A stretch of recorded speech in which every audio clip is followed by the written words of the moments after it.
Hello and welcome to my first Patreon tutorial.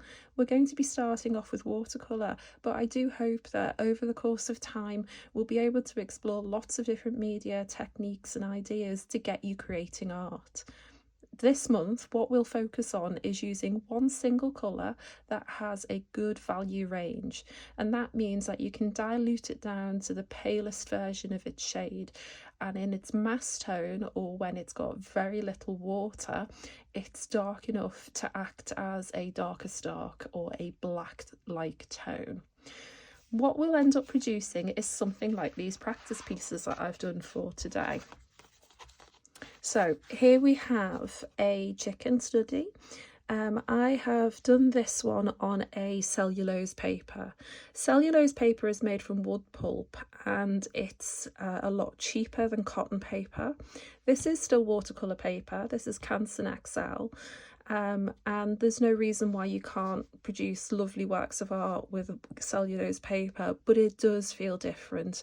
There is a difference in the responsiveness of the paper to your pigment. It tends to sit on the top a little bit more, it may dry quicker, and it can be difficult to get a good smooth wash, but most people tend to start with a cellulose paper. Here you can see how I've managed to build up layers of the colour to give the shadow areas of the bird on the darkest feathers and underneath by his legs. But by leaving the white of the paper, you can leave white highlights and give shape and form to your animal. Another example is this owl, which I have to say looks a bit skeptical. If you look at his little face, it does look like he's raising one eyebrow at us, but that doesn't matter. This is done in a transparent red iron oxide paint by Daniel Smith. It is a paint which is difficult to use for beginners, so we're not going to use that one today, but it has a good value range. We can go from palest sort of pinky brown colour to deep rich mahogany browns quite easily with this shade. The reason that it's difficult to work with is because it tends to run very quickly when you put it onto a wet page, so you may find that it goes outside of the area that you want it to, and that can be a bit tricky when you're getting started. Here's a goose that I did on a piece of cotton watercolour paper. This is from the pad below, the Beihong Academy watercolour paper. It's 300 GSM and it is cold pressed, so you can see that there's a bumpy texture. In fact, let me lift that up so you can see how textured that is. In this example, I've used a paint which is actually a multi-pigment paint, and that just means that there's two colours mixed together. In this instance, it's ultramarine blue and burnt sienna, and it's a convenience colour called Jane's Grey, but it's very easy to mix as they tend to be colours that are found on palettes, whether you curate them yourself or buy a ready curated palette. You can see that it's quite easy to build up a very dark shade close to black, just with a few layers of this paint, and again you can dilute it down to give this lovely bluish grey paler tone on the body. And this one I did actually first out of all of those paintings. This is done with a paint called Luna Black and it's by Daniel Smith. It's highly granulating, and if we bring this nice and close, can you see that there's loads of little dots in the surface of the paint, and that's where pigment settles into the divots of the cold pressed paper, and it gives texture all on its own without any mark making or layers of washes. You get texture just from using a paint like this. Now, I chose to use this primarily because it's a paint that I don't use very often. I don't use pure black in watercolours. I'd rather mix a dark tone from other colours in my palette to complement whatever subject I'm painting. But it has this great property of granulation, which I thought really helped add texture to this swan. We've extended a little bit and added on some shadows so you can see it moving through the water, and just a simple swoop of a brush can give the suggestion of the bird reflected in the water surface without the need of too much detail. Right, well, I think we better get on. Now, hopefully you've seen the reference picture. It is of a tree sparrow, I believe. Now for this tutorial, I'm going to be painting a sparrow. If you want to watch this and then paint afterwards, that's absolutely fine. If you want to paint along with me, that's absolutely fine too. You do you, whatever feels most natural and comfortable. I often like to work through a tutorial by watching it a few times before I start myself. But to each his own, there's no rules here. Just to quickly talk through my materials, we have my favourite silver black velvet size 8 watercolour brush. It is a blend of squirrel hair and synthetic fibres, and I've had it for many years. I've been vegan for best part of a decade and I've had it longer than that, and as you can see it still has a reasonably sharp point, and certainly once it's wet it gets very sharp. I'll be heartbroken when this paintbrush finally gives up because I won't replace it with animal products. But synthetic squirrel hair brushes like Princeton Neptune, for example, come quite close, although they're not quite the same as the silver black velvets. I'm using a medium round brush, so anything in the 6 to 10 arena should do the trick. If you're working on approximately A5 paper, which is what I am, this is just ever so slightly bigger. So I'm also going to be using a brush that I'm going to keep clean, and I'm going to dip into my water when I want to either spread pigment or lift it up off the paper. This is just a synthetic brush that I got with an art subscription service I was subscribed to way back when, from Artful. I have a nice big tub of clean water. I've got an offcut of cotton, again, that I've had for many years. I can dry and clean my brush on.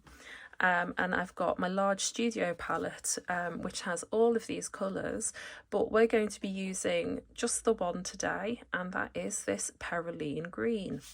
Now, Perylene Green is a really interesting paint because it's actually a black pigment, but it has a very definite green coloration to it, and this is it here in my palette.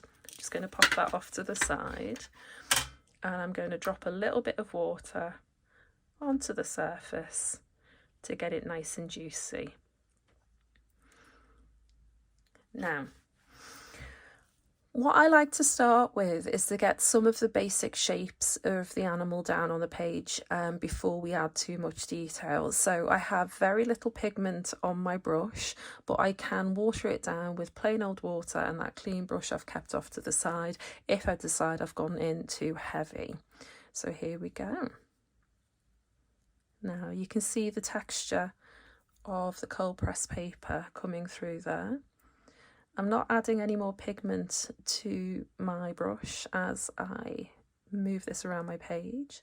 I'm just starting with the underbelly of the bird. In fact, I'm going to wipe off some of the pigment and just move it around. Now this area will become a lot darker and we'll add some texture to it with our brush as we go. But for now, I'm just looking to mark out the basic shapes, so I have an idea where I want my paint to go. Right, so here we're drawing, this is the chest area of the bird, and we're just going up underneath the beak, which would be approximately here. Again, adding a little bit more water. I'm just going to dry the brush off so I can spread this watery pigment about without adding colour where I don't want it. There we go. So sparrows have quite deep beaks. They're not long and pointy like a robin, for example. They are definitely on the bigger side. So I'm making quite a broad base triangle, if that was the base of the triangle, and that's the point for his beak. Now we're going to take up a little bit of that pigment. Might get a little bit more from my paint palette. Again, just push it around to make the back of his little noggin. Now here we go, I've actually gone a bit too high up there, so I'm going to wet my clean brush. It has absolutely no paint on it, and I'm just going to lift it up. There we go, wash it off and scrub, scrub, scrub. It's the beauty of the cotton paper, it's really quite tough and it'll take a lot of wetting like that. I'm going to use a clean portion of my cloth here just to dab up any extra water. There we go. And I've now got a more or less clean surface. In fact, let's get a little bit closer. I can always scroll out later so you can see a little bit more detail of what I'm up to. So I'm going to start adding in a bit more pigment here, and this is just under the throat of the bird.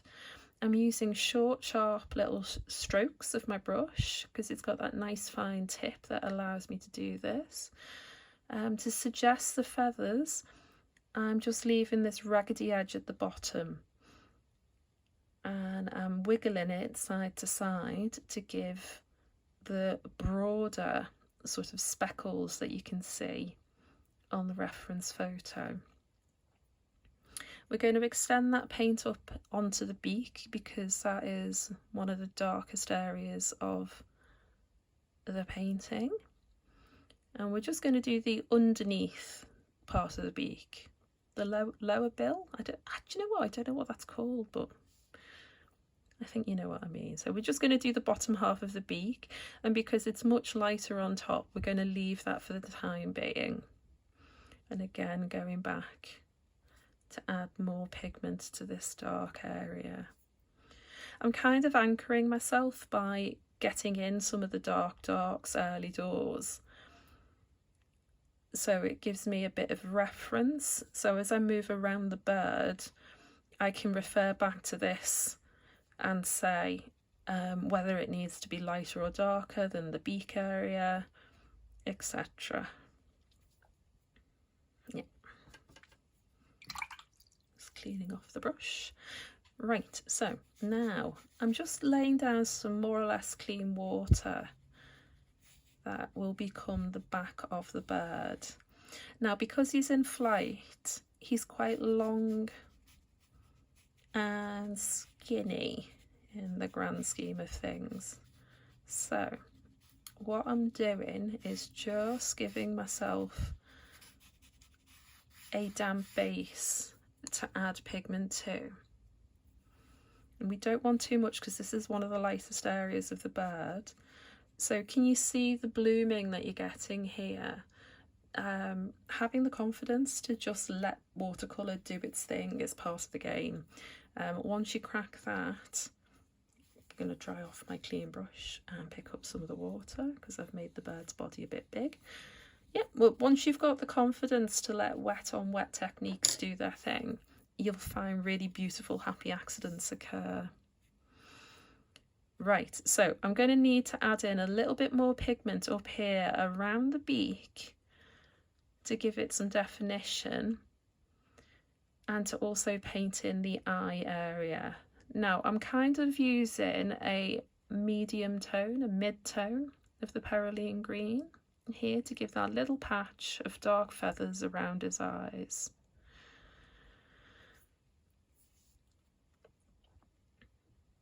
That's it. And then what I'm going to do is, almost drawing, I am going to map out where his noggin is. That's it. So it goes up a short way, quite straight, and then it flattens off to a more gentle slope towards the back of his head. And then back in with a wet brush to move that pigment around, refining the curve of his head. If I think it's a bit too small, which I do, I'm going to pick up a bit more pigment and just extend that backwards. There we go. And I'm going to add that pigment up to the eye patch area. That's what I'm calling it anyway. I don't know if an ornithologist would agree with me, but there we have it. And bringing it down. On the reference, this part is a lovely burnt sienna, sort of reddish brown colour. And it's dark, but certainly not the darkest area of colour on this bird. So the other thing is, if you look at the reference photo just around here, the bird is totally white and there's almost no texture. So what I'm going to do is I'm going to mark that area out. It's kind of like a little white collar on the back of his neck. And then I'm going to carry the pigment down towards the bottom of the bird. I'm not colouring it in completely. I'm leaving gaps so that there is some texture to suggest the feathers. And we're going to leave this area totally white and leave the paper to shine through until the very end. And if we want to, we can add a bit more pigment to there, but we don't have to. Now I'm going to start putting in the wings. So just going to swoop it back. It's almost entirely straight, this wing, but there is a bit of a dip in it. Again, not got a lot of pigment, we can always add more. But here I am basically pushing my brush flat down onto the paper after loading it with pigment to make these almost petal-like shapes. Now I'm going to put a bit more pigment on my palette and make a pale wash by adding lots of water to it. So I've got a little puddle on the lid of my paint there. If I bring that over so you can see. And I'm going to dip from that rather than going from the paint itself.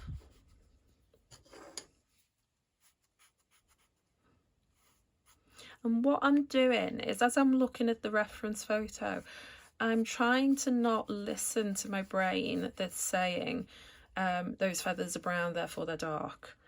And I'm trying to see the bird as shapes only, which is tricky when they're so beautiful and cute. But for the sake of our art, the very best advice one of my art teachers ever gave me when I was at school was, and I'm going to do a terrible accent here, he was from Lancashire, and he said, "Paint what you see, not what you know to be there." And at the time, I don't think I really listened to him. I heard what he said and it made sense, but I just didn't really think that's what art was about as a youngster. I thought it was all about realism rather than expressing feelings and emotions in colour and form, which is how I look at art these days. But now that I've returned to my practice as an adult, I really understand Mr. Critchley. I see where he was going with that. And the more you can kind of divorce yourself from whatever subject it is that you're painting, the better result you're going to get. Now, I want to make a little bit of a thicker wash. I'm going to add a bit more pigment to my puddle on my palette lid here so that I can add in these dark spots on the wing. That's it. They're not exactly how they look in the photo, but I don't think art should ever be about that. Even if you were doing this from life, it's not about replicating to a photographic kind of representation of your subject. It's all about emotions and feelings, and you just lose so much joy, I think, if you get bogged down in making things look absolutely perfect and just how they do in your reference. It takes the joy away for me. So I've abandoned that, and I am okay with things not being anatomically correct, etc. Now, I'm going to leave this wing to dry. There is a couple of areas here where there's some dark shadows for me to fill in, but I'm going to let the pigment settle into the page because there's quite a lot of water there before I come back to it. So we're going to take some more of the pigment again to do the back of the bird, swooping down into his tail, and I'll push my page up so you can see what I'm painting. And I'm leaving highlight areas for now. I may come back and add on top of them, because that's another thing we can do. Once it's totally dry, you can add a layer of wash over the whole area that will give a tint to the white areas you've left, but it will also build up pigment where you've left pigment. So it will make the dark areas darker, and as well as the lighter areas. I'm not making a lot of sense, but I hope you're getting what I mean, and I will show you an example of that a bit later on.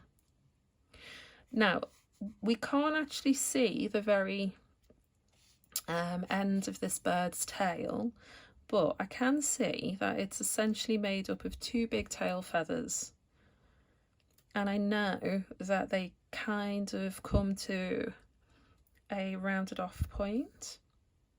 There's a lighter area right in the middle, and I am going to leave that completely white for now, but we'll come back to that and build up the tone later on. So I'm just dealing with the darkest of darks to begin with, and that will do. Now, while I've got this rich pigment on, I'm going to leave a couple more blobs where there's some extra dark bits on the reference. Right, fab. So I'm going to be brave and put in the leg with a simple swoop. There we go. I'm going to clean off my brush, and I'm going to pull the pigment on the page down a little bit to make the leg slightly thicker. And then, again with the tip of my brush, I'm going to draw his claws. So when I've got too much water, I just use my cloth to dry my brush. And again, I've made that a bit too big. I've got the proportions wrong, so I'm going to scrub it up with my clean brush and dab, dab, dab.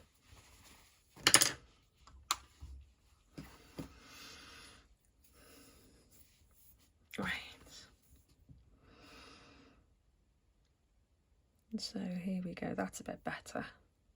And then he's got a second claw here and a claw here. I say claw, but really I'm looking at the shadow shapes. So we've got 3 shadows on his 3 toes. This is his claw at the very end of his inside toe, I think that is. We've got another claw here, which has got a nice highlight here. So using basically the last little feathers of last little hairs on my brush, I'm just extending underneath that so that we can see the highlight. It's not lost against the whiteness of the paper. And there's the other shadow shape. Now for the middle toe, we've got a shadow on this side. There we go. Dropping in some more rich pigment where there's very little water on my brush. And I'm adding a bit of shape.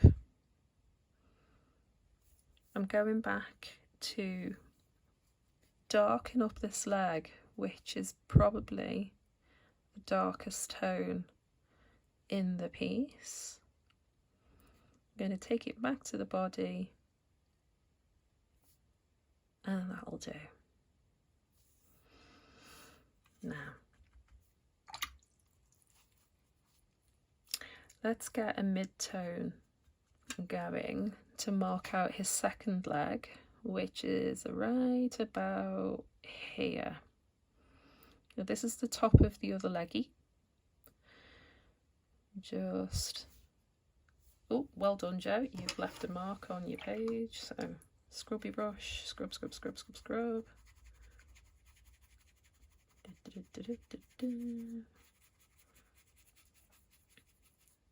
That's it.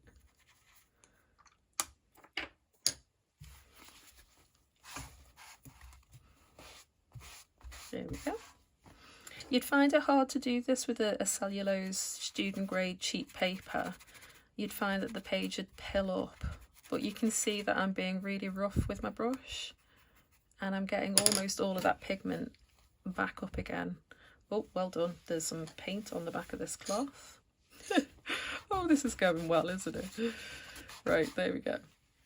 Okay, so back to the bird. He's got a second wing. Oh, no, hang on. Can't forget that claw. So, again, he's got 3 toes on both feet. Strange that, isn't it? Here's the claw. The second and middle toe.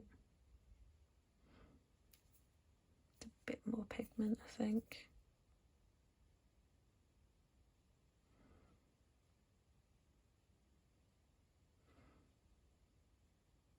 And the third one with his claw there. Right, that will do me.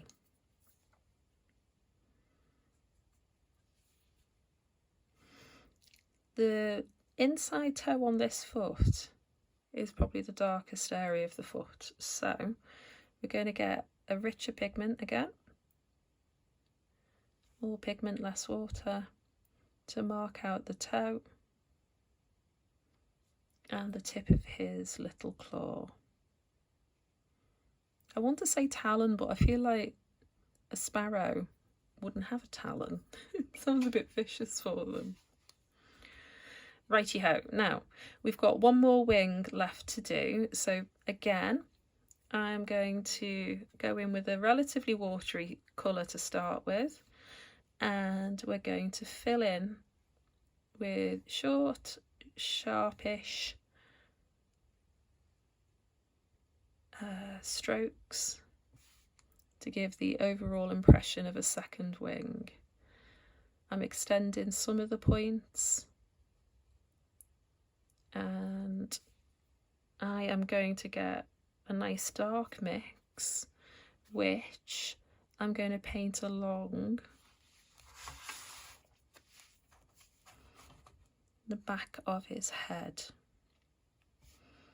because we can see that there's an area which is darker right there. I'm going to define some of the feathers while we've got that rich pigment. That's it.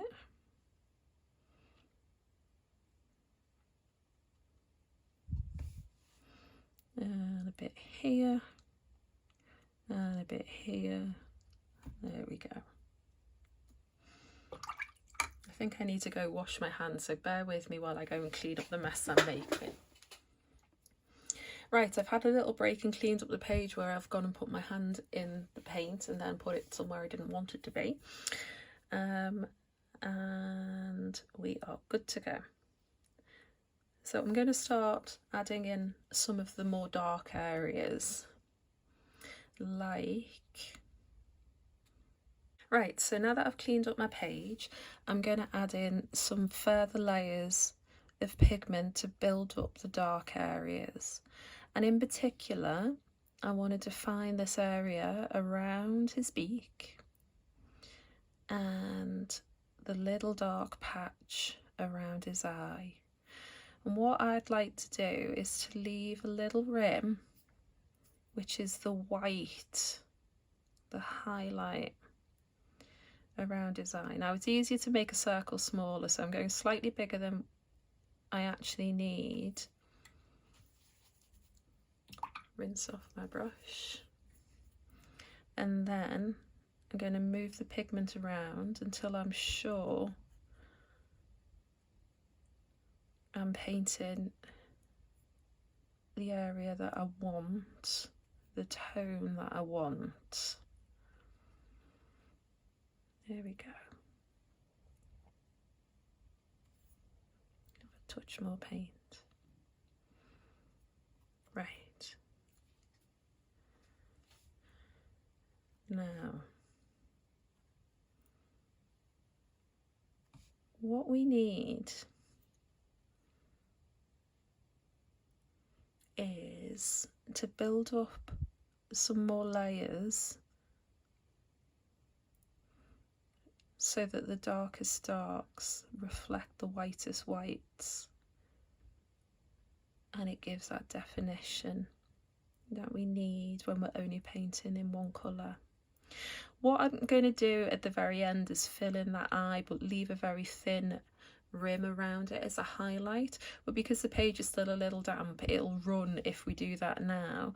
So I'm going to instead work around the page, adding in layers of richer pigment to create the texture of his feathers. Let's zoom out a touch. There you go. Then you get an overall view of what we're up to. And that's it.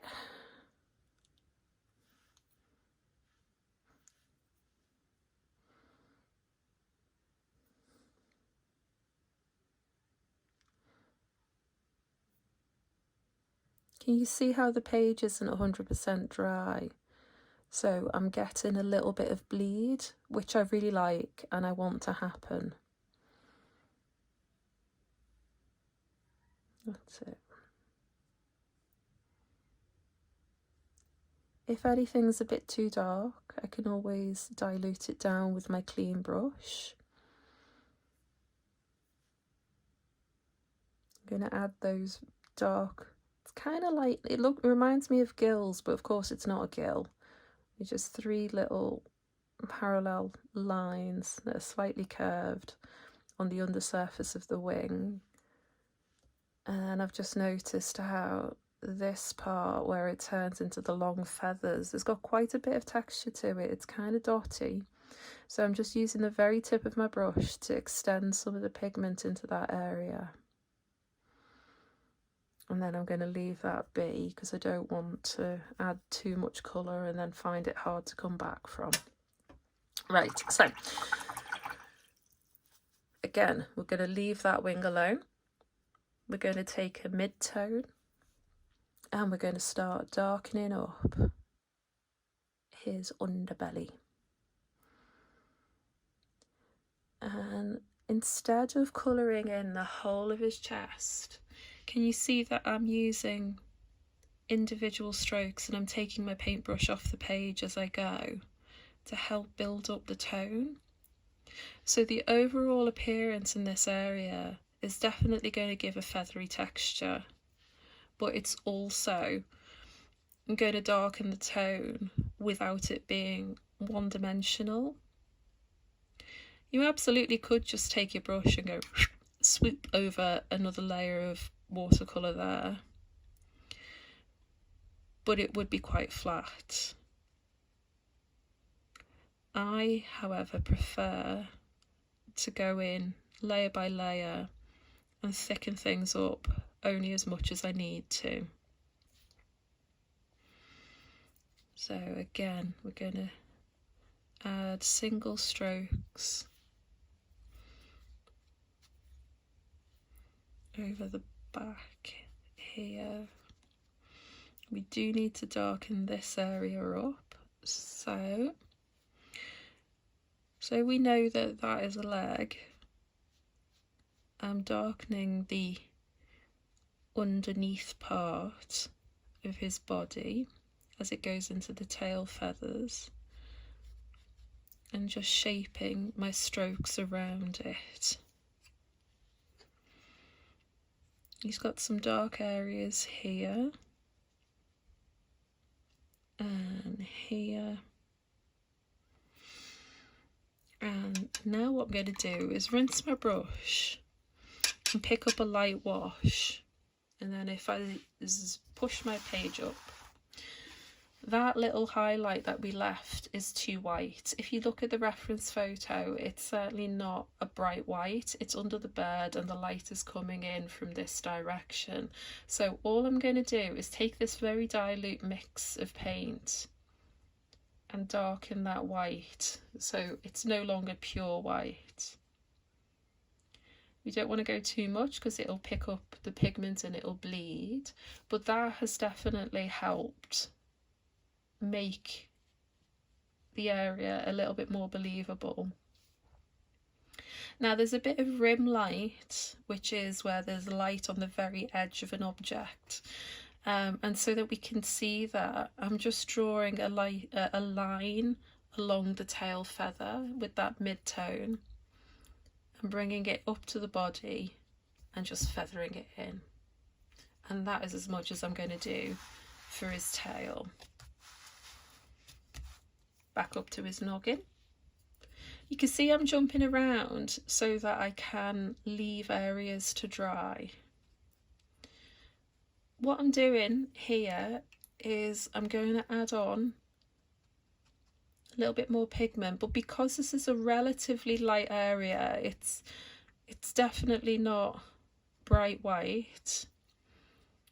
I'm going to water down the pigment I've put on the page, and I'm trying to preserve those feathery little strokes I've made with the tip of my brush so that we've got that feathery texture. But I'm deepening it up, and I'm trying to preserve this white area we left earlier, where his little collar is. And to make that more obvious, what I'm actually going to do is add another layer of pigment over the top of it, so in comparison it looks as it should, which is slightly darker. Now I think we've left the beak for long enough. We can come back and give that some attention now, and you'll find that birds' top beaks kind of curve over at the very end, so I'm using my brush to draw on the darker area. That's it. I'm going to dry it off and then use my bristles to just spread it to where it needs to be. And I'm preserving a highlight in the centre there that separates the top from the bottom beak. Bill? Beak? Lips? Do birds have lips? I've got to learn what the anatomical descriptor is. Right, now let's give a bit of texture to his forehead. Because it's not completely solid colour. It's a bit salt and peppery, like he's going grey, as I am in real life, though I'm in a deep denial still. There we go. Right, now I've got an almost dry brush. I'm going to just wet the tip of it ever so slightly and take a really thick mix of my colour onto the tip of my brush, and I'm going to be brave and I'm going to put his pupil in, because I feel like I need to see where it is meant to be to help me shade in the rest of his face. He's got a little catch light in the top right hand corner that I'm going to leave. Just going to make that slightly bigger.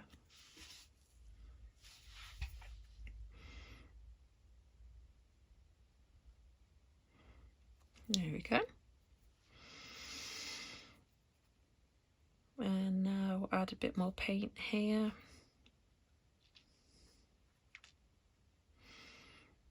to help define that eye and make the little highlights pop. Oh, that's nice. I like that. Isn't he cute? I'm such a sad old bird watcher. I could watch the garden birds all day long, very, very happily. Here we go. I'm just smoothing out some of the pigment I've just dropped into this second wing. Because it's in the distance, we don't want that as defined as some of the closer areas, so that you get a sense of depth. Right, I think I need to take a clean brush and lift up some of the paint just to get back some of those highlights that I've unintentionally coloured over.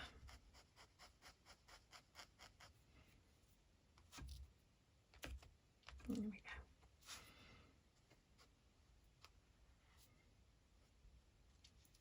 I quite like that. It's not quite the same as a reference, but then again, like we said, we're not aiming for that. Now, I'm taking a step back and I'm just looking at the bird all together because I think we're almost done now.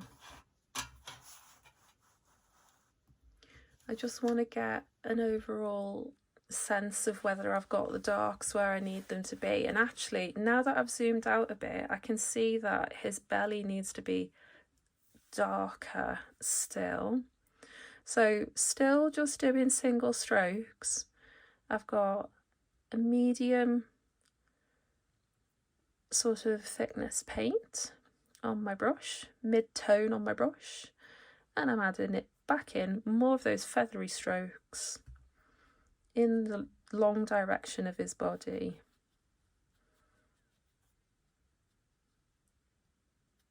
To deepen that up. And then when you take a step back, you can see that that is darker now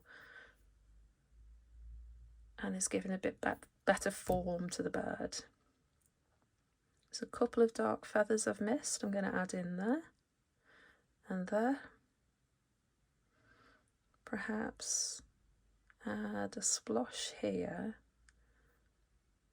and then I'll come back in with a wet brush to smooth them out because they're certainly not that dark, but the areas do need a little bit more pigment. That's it. I'm going to use what's left on my brush to darken up his cheeks.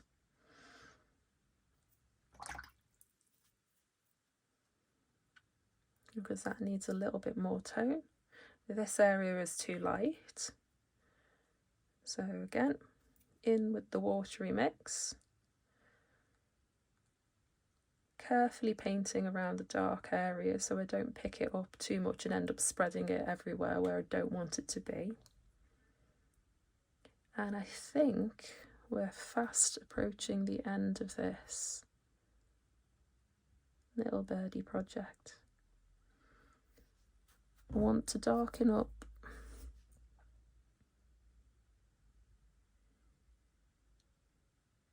the beak,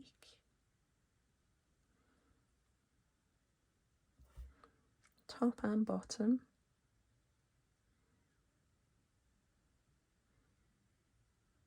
and also that eye patch, just a smidge more. And actually, I think I've gone a bit too dark on top, so we'll blend that out. I'll put the dark back up here where it needs to be. And I think we can call that a day. So there we go. What we have is a single colour watercolour animal, in this case an adorable little sparrow, using gestural marks and water control to get a sense of light and dark without being too literal but also making it recognisable. Right, well, that's it. Over to you guys. I can't wait to see what you've done. Don't forget to share with me when you try this project out. Tag me over on Instagram at the Frosted Blueberry, or share here in our group chat each month, and we can all admire everybody else's work. If you don't want to share it publicly, you can DM the pictures to me. I would absolutely love to see what you do with this tutorial. Let me know if I can help at all. I'll drop in all throughout the month and I'll be more than happy to answer any questions you have. Take care and keep creative, folks. Bye.